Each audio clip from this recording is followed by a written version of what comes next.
loves. Welcome back to the Makeup Mentor Podcast. I am super happy and grateful and excited for you guys to meet my guest today. She has been not only a long-time listener, a part of the team, a part of the family, a part of the mastermind, which you're going to be talking about. And my first question for you, Kay, is how are you doing today? I'm doing great. Thank you for asking. Super excited to be here. I know. Isn't it so weird, like being on the podcast instead of listening in it? Yeah, absolutely. It's definitely a change to be on the other side of the microphone now.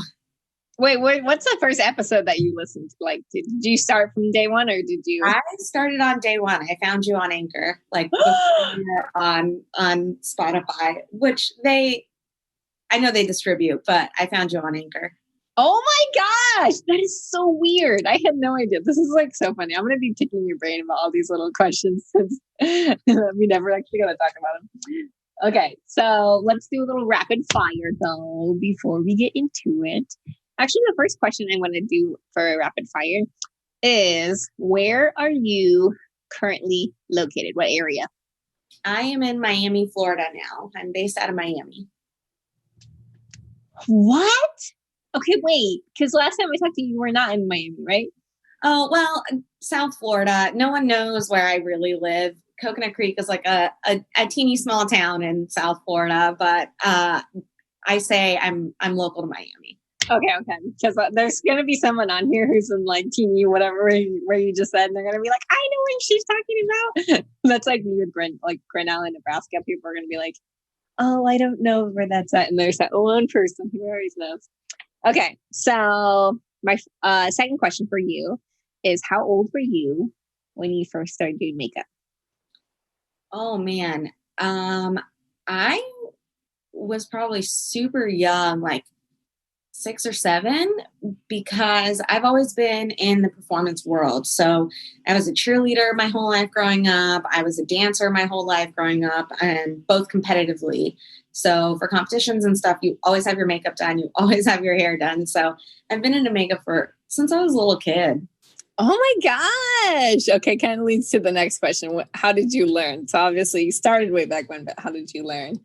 I actually went to a makeup school. I went to a whole program that led all through special effects and production. So I thought I knew what I was doing until I went to school. And I remember the first day my teacher was like, wrong. Everybody's wrong. Start fresh. This is how we're doing this. Oh my gosh. That's like the most intimidating thing after they let you do everything first too. I'm like, it just makes me cringe looking back at it.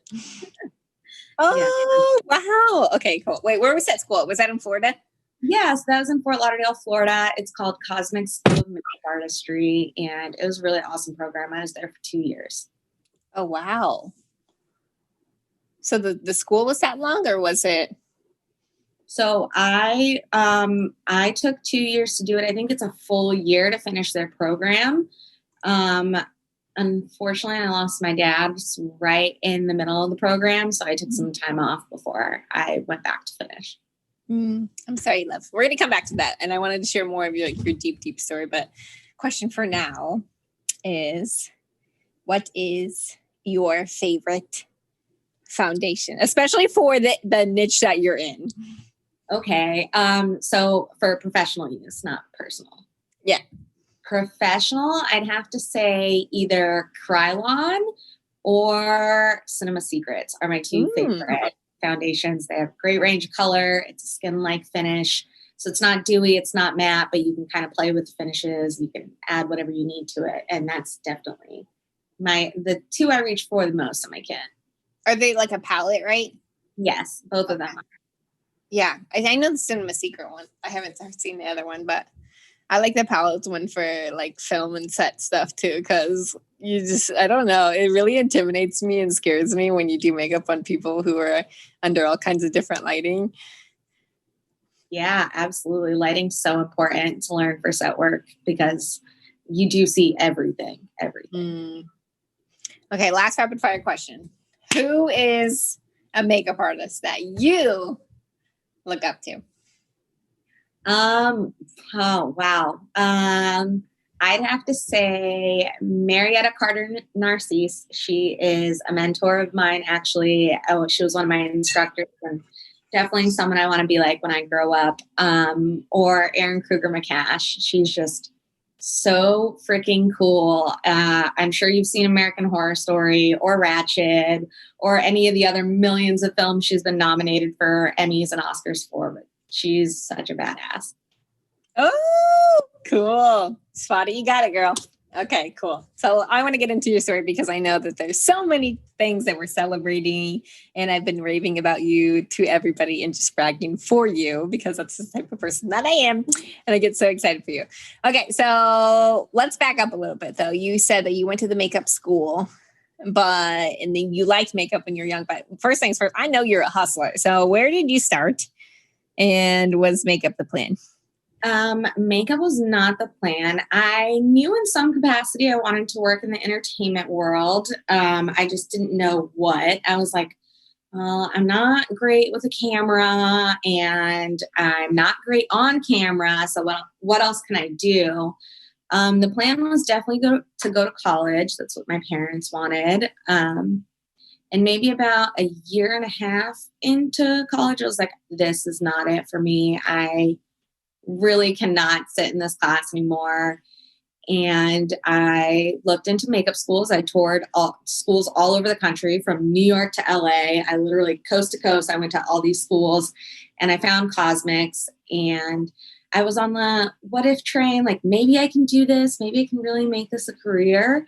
Until I found the show Face Off. I don't know if you've ever seen that. Yeah, it's on Netflix, right? Competitive show. Yeah. And then I was like, okay, yeah, no, I can do makeup in movies and I can create all this stuff. Like, that's what I want to do. And that's when Cosmics really kind of made sense for me. So I did that, but I've always, like you said, I've always been a hustler. I've had 2 jobs since I was 16, like always waited tables. I've worked as a recruiter. I've worked in law firms. I've worked with IT people. Like, I've always carried multiple jobs because that's what I thought I had to do. Oh, yeah.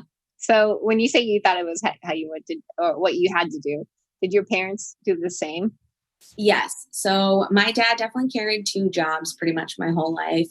And my mother did work. She was more like part-time. She kind of raised me and my brother.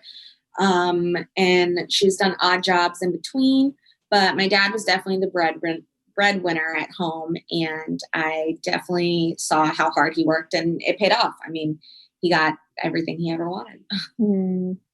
Yeah, I wanted to point that out in the story, which we'll come back to, because it's like, I'm the same way. And that's why we attracted to each other. And also I want to point out that you're like, thankfully OCD though.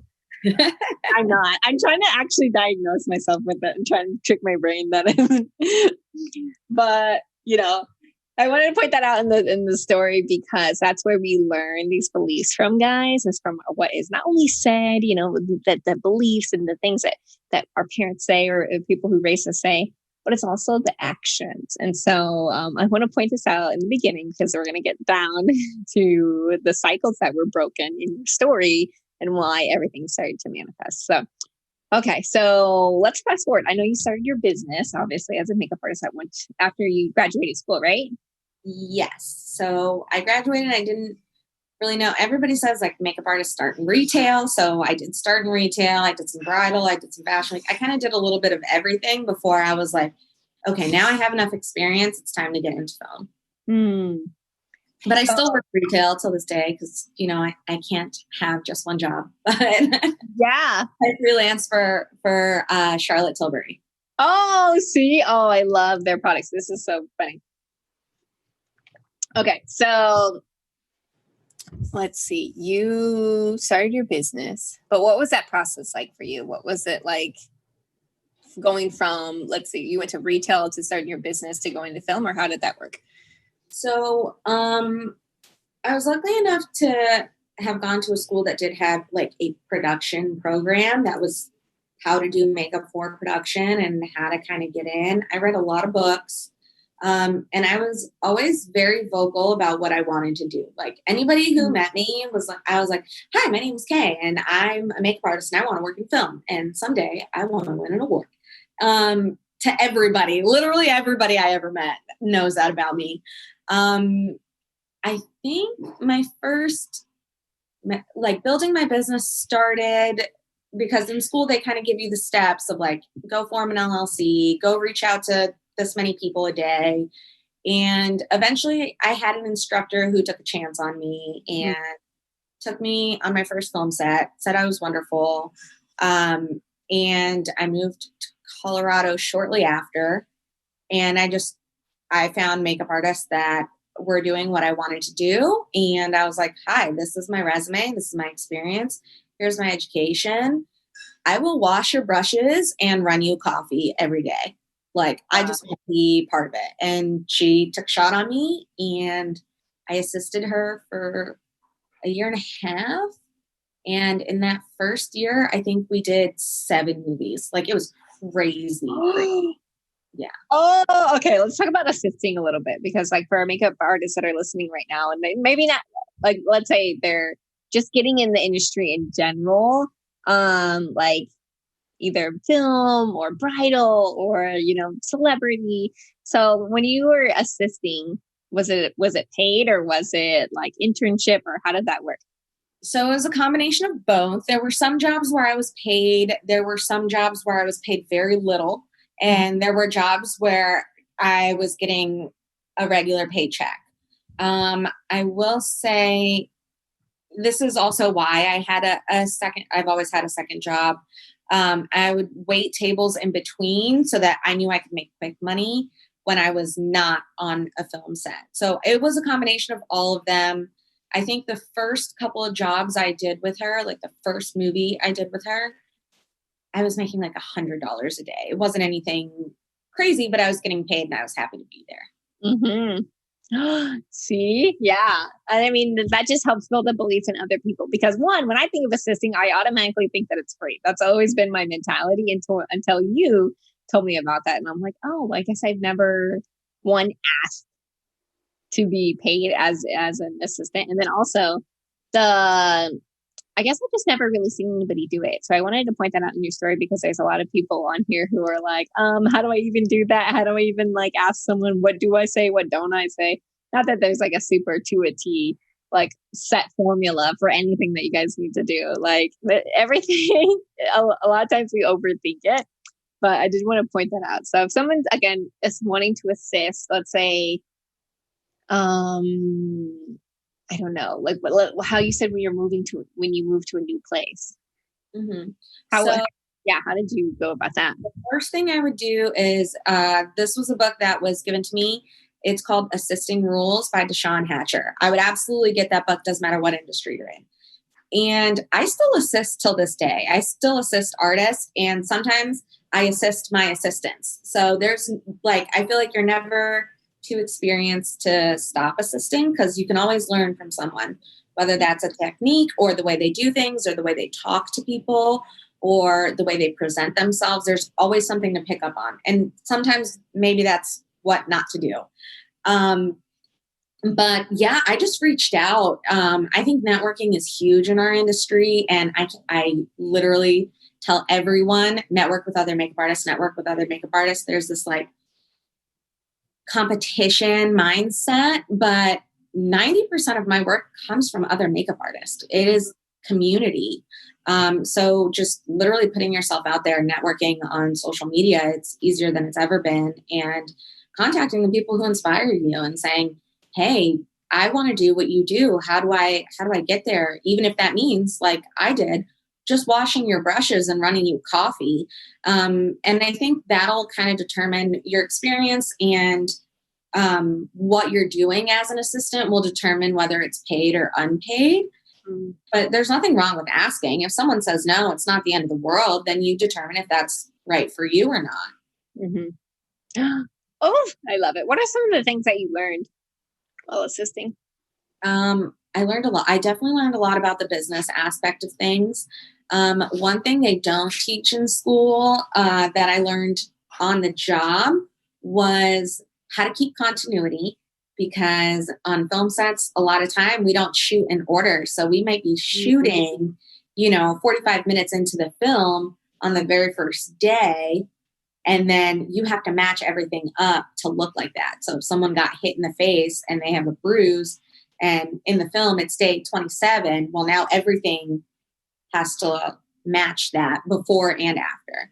So keeping continuity, I learned a lot on set, how people talk to each other on set, everybody's kind of titles and positions. There's like walkie talk.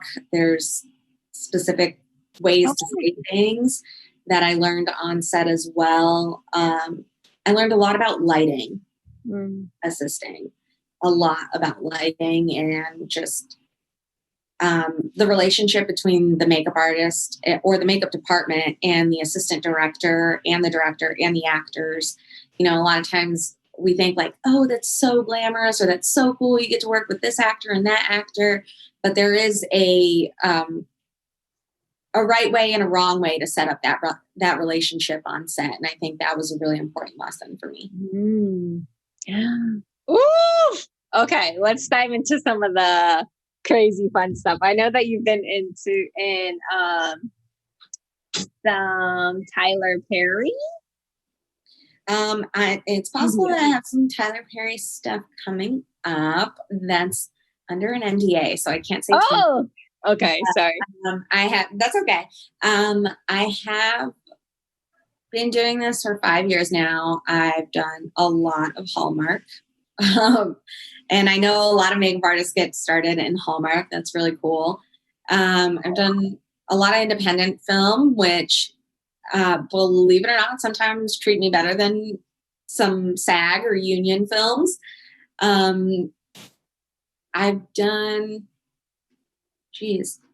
commercials. I've worked with Adidas and Nike. I've worked with different hospitals, local businesses, beer companies. I've done a lot of stuff. It's made me all very tired. Oh my gosh. Yeah. I mean, at least you're dipping your toes in everything, and you're seeing what you like and what you don't like. I hear this thing from Jay Shetty that talks about, he says when you go out to eat, that you look at the menu and you get, obviously one thing at a time. You're going to order everything at once, but you'll see the things that you like, and then you'll leave the things, or you're going to keep ordering the ones that you want, opposed to the things that you didn't like. So trying it all and then zoning in on the things that you like. So, which is kind of what we're going to talk about more of, like when it comes to business too.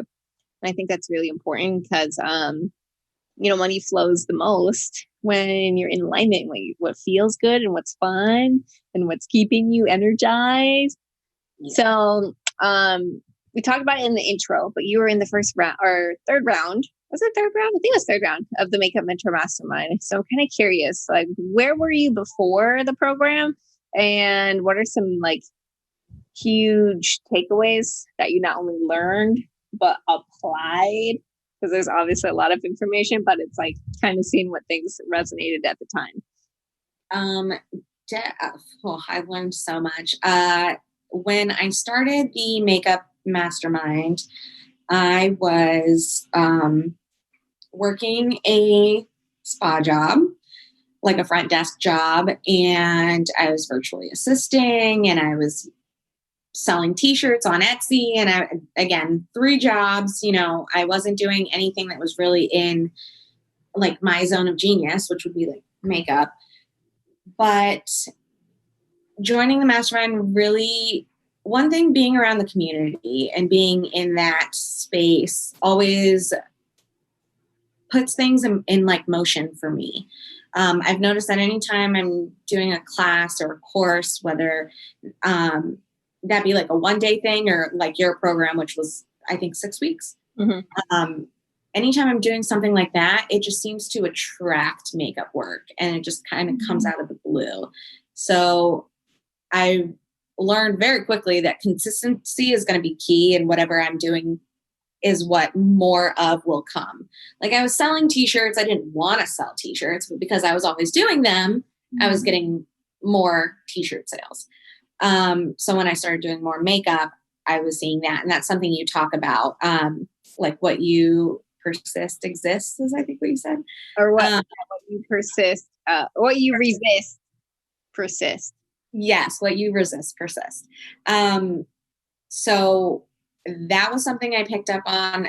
The limiting beliefs, that that was such a big part of like my aha moment in that course, and being like, wait, why do I keep, asking myself why over and over and over again until I got through that breakthrough that was like, this is not even my belief. This is something that was said to me. And now I have to change that, and going about that work and really changing the way I speak to myself and the way I present myself, and presenting myself and speaking to myself in a way that says, no, I'm not a makeup artist. Like, I'm a makeup artist in film. I don't just do I can do all of it, but when you zone in and you niche down, then you'll get more of work and clients that are in alignment with you. And a lot of the business stuff too, like you really pushed me to get a business bank account, and please, everybody get a business bank account. That's all I ask. So that, and setting myself up to make some money while I'm not physically working, which to me, I couldn't even believe you were giving that information out. When you said it, it seemed so like, well, duh. Of course you don't have to trade all your time for money, but I was like, she's really telling everybody about this. Like, everybody needs to hop on this right now. Why aren't more people listening? Right? That's like the thing. I'm like, I wish I could just tell everybody this, but not everybody's ready, Yeah, absolutely. Absolutely. Divine timing. Let's talk about the business bank account, right? So did you go in to set it up? I did go in, I set it up. I got some benefits to having a business bank account. One thing that's important for what I do is being able to travel. So setting up a business credit card that gives me rewards for me to be able to travel with. That was, when I did that, it was all like, what? Why haven't I been doing this for years? It's something so insignificant, but the moment I did it, like my whole paradigm shifted, and just more out of the state jobs started coming my way, and more people were offering to fly me out. And I was like, well, I guess if I wanted that, then I should have thought about this one step, finding something that's going to give me flight rewards years ago. And now it makes sense. But working smarter, not harder. Make that money work for you. Absolutely. Absolutely. I wanted to point that part out because so many people have subconscious beliefs about getting their business registered as an LLC, which is really I want to point that out. That process was so simple. It was kind of silly that I had waited so long. And I was like, oh, I can literally do this on my phone in 10 minutes. What? Yeah, I like telling that part of the story because when I did it, I didn't know they could do it online. I literally went to the courthouse wearing heels, and I went all the way to back and forth 5 times because I didn't know where to go. And it was so funny because my heels are and they're like clack, clack, clack. Yeah. they were echoing down, and it was so embarrassing. And then when I finally got it registered, they're like, you could have just done this online. And I said, I'm going to make a point in my life to make sure that every person in the world knows that they can do this online. Yeah. It's so funny. So yeah, a lot of people have a lot of fear, stress, and anxiety around. I think it's just it's this belief about the taxes that they're different too. With which there's not a huge difference. There's actually you're just getting less. You're getting less. Is liability the right word I want to use? No. Yes. Yeah. So an LLC just means exactly that you are only liable for a limited amount of things.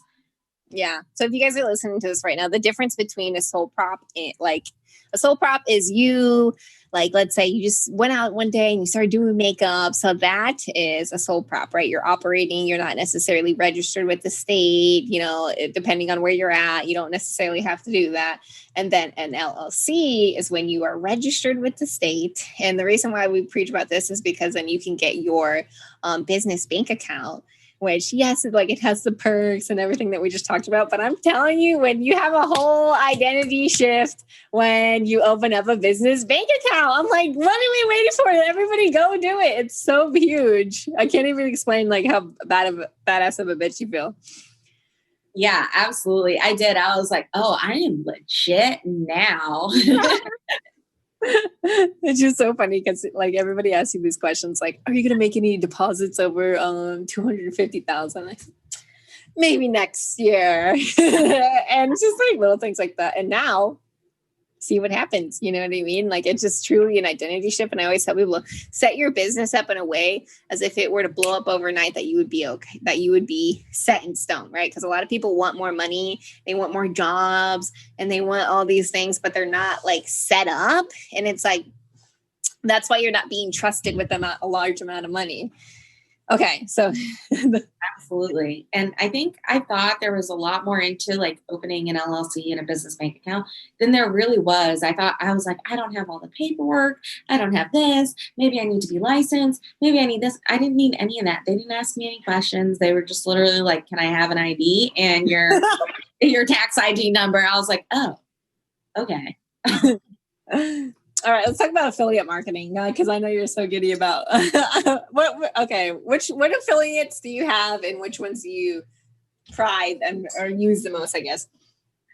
So I'm affiliate with the Makeup Mentor podcast. I'm also an affiliate with Camera Ready Cosmetics, Skin Iceland, which is a skincare brand that I use a lot of, and Amazon. I'm an Amazon affiliate as well. Yeah. And I have affiliate marketing, so I can talk about this all day. I know, right? Let's talk about it. Well, what's like one of the things that I remember you sent me that one day where you said you dropped like X amount of like comments in like some thread where somebody was asking about something. What was that?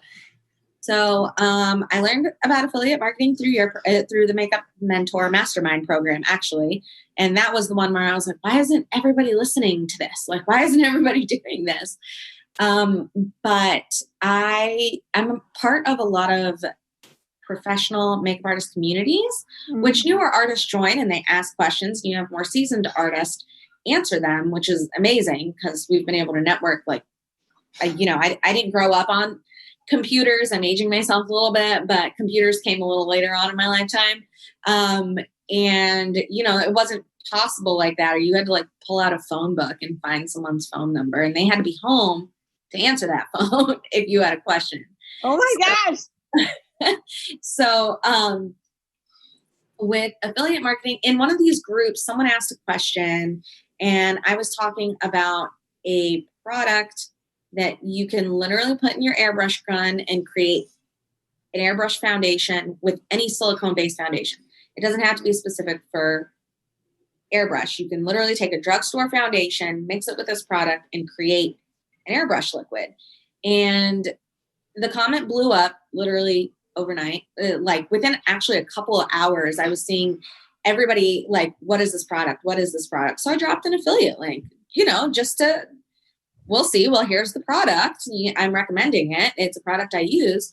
And that was the first time I used an affiliate link. And I had like 200 people purchase the product or something. What? And like, oh my God, I literally made one comment. And then for weeks, I was seeing people purchase this product because, on Facebook, when a lot of people are engaging on something, it stays at the top of the group.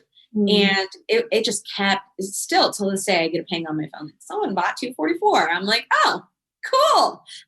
Wow. See, this is what I like to talk about, guys, because one, it's like one, setting up your business where it is smarter, not harder, right? I truly believe if I'm talking about it, if I'm ranting about it, if I'm on a live podcast interview wearing this product, I'm going to promote it, or I'm going to refer it.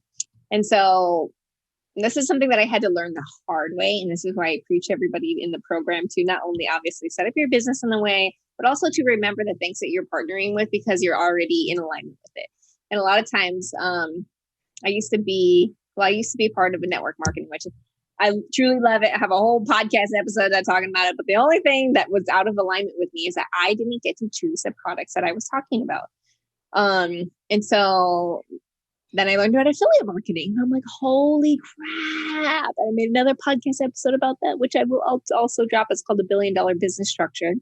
And pretty much just partnering with things that you're already talking about, guys. It's the new day and age. And I'm telling you, I've called Sephora and I've asked them about this stuff. And they're like, the girl on the phone was literally like, wow, that's a really good idea. And I was like, what? This is so funny. I'm like, this is crazy. And so my biggest thing is just, preparing your business in that way and breaking down that belief, right? Because you're like me, we've worked so hard for money. And it doesn't matter if it is a, $20 referral or a $200, $1,000 referral or a $2 commission. You're breaking that belief of what is possible for you every single time that you make money working for you, and what you focus on more or focus on, you create more of.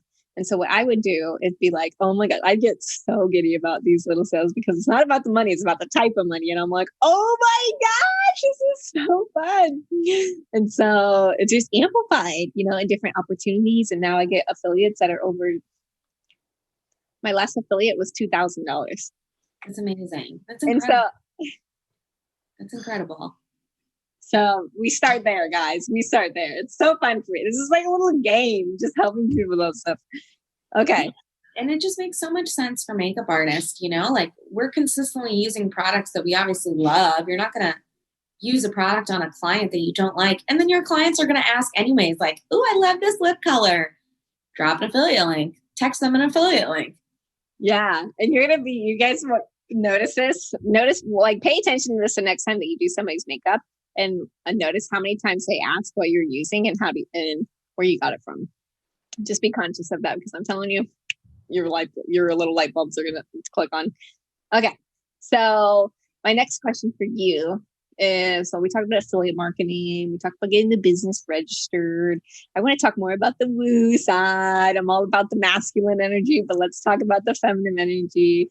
So a huge part of the process is releasing people, places, and things that are no longer serving you. So what are the things that you specifically realized that you needed to release in order to move forward? So I definitely had to release, number one, the belief that being a freelance makeup artist isn't consistent. That was something, I had an experience when I first moved to Colorado and I first started assisting. I was like, I'm going to quit my job and become a makeup artist. And I did that. And it didn't work out well for me because I didn't have a plan. And I'm very A-type. So that just didn't work out well for me. And I also didn't know that we had off seasons. So I didn't plan for that. Once off season came around, there was no work. I was like, what now? What? So I think I held on to that experience so much that I was just like, well, I will always have to have another source of income. There will always have to be another way to make money because I can't rely on makeup alone. So that breaking through that belief really took a lot. And, as artists, as creatives, we get told a lot, like starving artist, right? We use that as a joke. Like you say, oh girl, I don't have money to go out. I'm a starving artist. Like, no. The way you talk to yourself are the experiences you have. So things like that, the belief was definitely the hardest thing. And then finally releasing the jobs that were taking time that I could use to go be doing makeup. If I was never available to do makeup because I was working 3 other jobs, then how would makeup clients come to me? I needed to make space. I needed to leave that job and say, like, no more. I need to make the time. Even if it was just for weddings, like if I'm working every weekend, how am I going to do weddings? So releasing the job and releasing that belief really, really took a lot. It took some time. Wow. Yes. Okay. Can we talk about like the physical feelings of going through this process though? Because I know it gets heavy and I don't want to skip over this part because a lot of times people think it's all just be positive and everything will work out. It's not about that though.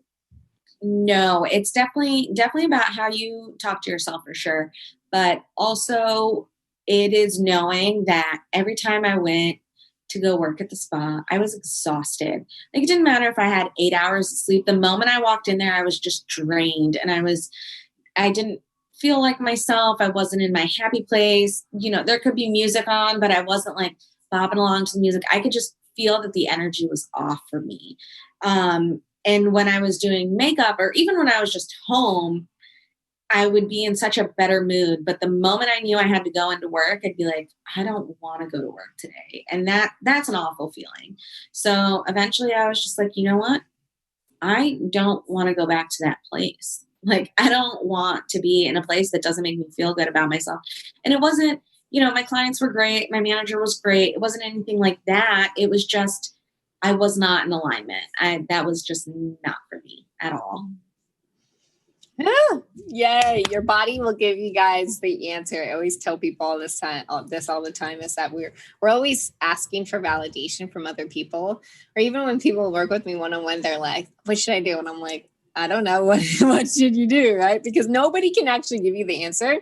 And I think the more that we can tune into our bodies and our minds, because your thoughts are on a consistent cycle. You're honestly always thinking something. And so if you're feeling a low frequency, your body's feeling this low frequency, guys, it's because you're thinking something or you're telling yourself that you cannot do something. Sometimes it's, I can't leave this job, or I can't not go into work because then I won't make enough money. I can't, pursue my career doing makeup. And it physically brings your vibration down. So again, it's not about jumping up and down all the time. It's about releasing the thoughts and the actions and things that you're telling yourself that you can't do because you can. And then you not only attract money through, your services, but random affiliate links, random checks, all deposits, all that stuff starts to happen. So I guess I don't even know what question that we're on now. So you released some things. And you're in the icky process. But let's talk about after you release it, because so much blew up. And I want to just kind of go the step by step. Like, what happened directly after you released it? How are you feeling? What happened? And then after. Oh, man. So I want to say that the first feeling I had directly after I was just like, no, I'm done. I'm not doing this anymore, was like a weight off my chest. Like, everything just... I was like, oh, the world is green again. Like, it feels like a storm has passed and now the air is lighter, definitely. And I was like, okay, well, now I got to figure something out. And I got to find another way to make money doing makeup, or how am I going to promote myself? How am I going to be more visible for my client? So immediately, I want to say, like, not even before my last day, I got a call for a job that was 20 days long. And I was like, oh, okay, well, there's some consistency. That's a whole month full of work. And then I had like a commercial, and then I had a personal client, and then I had a wedding. And it was literally like back-to-back jobs happened immediately after I released it. It was like the universe was like, oh, great. Thanks for making time. Here's all the work you wanted. Here's everything that you've been manifesting for the past year. And we can now give it to you because you have space for it. Yeah, absolutely. Absolutely. So I'm very grateful that it all happened that way. And it was just, I think I made one post on Instagram that I was just like, hi, I'm available for work and available to assist. And it was like, everyone happened to see that. I'm not very consistent on my social media, and I'm working on that, but everybody happened to see that one post and everybody reached out to me. It was insane. I want to point that out in the process too, because that's something else we talk about is like, we have this subconscious belief that we need to show up on every single platform every single day, or else, we're not going to get clients. And like, look what happened then. One, it's the divine timing when you showed up. And then two, that's that masculine energy of like, okay, I know what I want. Now I'm going to, do my part, put it out there physically. And then boom, it comes to that perfect manifestation. And I love this part of your story because I'm like, I wish people just knew how much this happens to everybody. When you've been telling me to leave for so long, but every time you'd be like, you need to tell them now, like, you just need to go do your thing. My manager would be like, oh, but I could really need you, or like, I really need you. And I would feel bad and be like, oh, okay, I'll do one more week. And immediately after I released it, not only did I feel better and that guilt wasn't like holding me anymore, it's like I said, all the work came at once. And it's pretty incredible. And I'm very grateful. Oh, see, that's also what I wanted to talk about. Okay, so Kay's helped me out with some of the back end stuff with the Makeup Mentor Mastermind, and you have been an absolute blessing. Like I'm telling you, your OCD skills have like what made me want to be OCD. And she introduced me to Notion, guys. When you guys continue to listen to the podcast and I keep talking about Notion, it's because of Kay. Kay got me on Notion. Now I can't get off of it. I love doing everything on there, and I still don't know how to use a lot of features, so I still need your help. But it's so great. I love this platform. Like, what is it even like? How would you even describe that platform? Oh my goodness. It's like a catch-all. Literally, I do everything on there. I have my goals, as Anita mentioned, I'm super OCD. So my goals are broken down into like steps of how to achieve them. That's on there. The way I want to decorate my house is on there. My vision board's on there. All my work is on there. Canned emails that I send to like my cast and my clients and stuff. It's a catch-all. I think it started as a student, like, kind of thing where they can upload all their documents for school and take notes. But I love Notion. I'm obsessed. Yeah. Oh, that's so great. Yeah. So that was the other thing I wanted to talk to you about because obviously Kay blew up, guys. I was like so excited. I was literally raving about her every single second of the day. And we talk a lot about seasons and time of serving. So I wanted to point this out in the part of the process because I would be so happy to have your beautiful face, on our team calls every single Monday. But I think it was just one of those things where I was like, oh, okay. Now I'm in the position where I was in, very similar to what you were talking about with the manager being like, oh, you need to stay, and I think it's like, it's very beautiful and full circle to see that on the opposite end, because it's like, yes, it's super, just like not operating from that lower frequency, not operating out of fear, not operating out of guilt. Well, I feel bad or I feel shame and all this kind of stuff. And when you start to release people and like see that they're going places, a lot of times people operate out of fear and they try to hold on to them. But the best thing that you can do is just let them go. And it's just like just to watch everything just soar. And, like my manager, like I felt the same way as like, I was only staying because I felt bad. Oh no, how are they going to replace me? All these different things. And is it hard? Yeah, but it's going to get like sorted out either way. And I think a lot of times it's just more important to remember the process of how that works. Yeah, absolutely. Like you said, I think we all have seasons of where we're being called to do other things. And I'm so appreciative of my season with you because I learned a lot, even just in my business and how to run the back end of my business after, helping you. So I'm very grateful for that season in my life too. Oh, yay. Okay. So last things I wanted to talk about is you also have been, I guess, can't remember there was something big. Yeah. I don't know if you can't announce it on here, can you? So I can't say what or who, but along with that, once I broke through that belief that makeup isn't consistent, right? So I booked this 20-day job and then I got a 3-week break and then I have another 20 days coming up and then I have another 3-week break and then I have another 20 days coming up. And then I have a really, really big thing coming up that's going to employ me for 7 months next year. Oh, and I'm all around the country. So I'm super excited about that. And it's like, this work can be consistent, right? I'm very fortunate that I have the experience and the community that I do and that makeup artists still call on me. But even this opportunity where I'm going to be employed for 7 months, I'm assisting, so I definitely still assist and I'm so grateful for the opportunity. But I'm really excited about that. That'll definitely be the biggest thing I've done to date. Yeah, that's what I was going to ask you because you were talking about how there's still fear. Let's talk about that. What's the new fear that's coming up for you after everything? has manifested?